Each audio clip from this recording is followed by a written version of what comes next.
Аз малко като нонсенс, ама давай.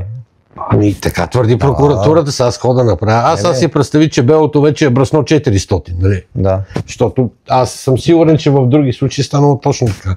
Но проблема какъв е?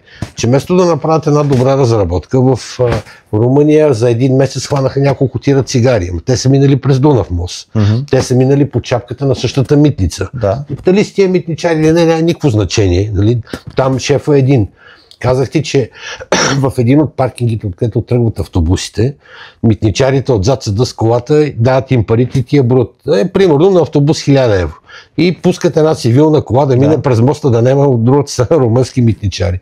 На цялото това нещо повече от година и половина има сигнал в ГДБОП или там където иде и познай какво е станало с този сигнал.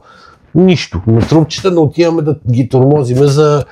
Значи там са фанелки, какво беше там запалки, така наречената китайска карго, или ефтиното китайско карго. Но и думичка няма за наркотиците, които влизат и излизат по Дунав мост. Защото те отидат към Румъния от външна граница, от Шенген. Ама нали знаеш, че в България няма хероин, амфетамини там. Да, в сайта на агенция. То по принцип няма. Да, бе, така е. Както и кокаин. Има от време на време. Само да кажем на вашите зрители, които не са длъжни да знаят, че щатите до толкова признаха проблема с кокаина, че вече гърмат кораби и така наречените малки подводници. Това са нископрофилни лодки, които вижда само отгоре каюдата и отдолу с потонове. Директно ги гърмат с кораби в Тихия океан, един им пука, до тук са казали, че има 14 жертви наркотрафиканти, един се е спасил, ама ти да се огепли, за да си каже за другите.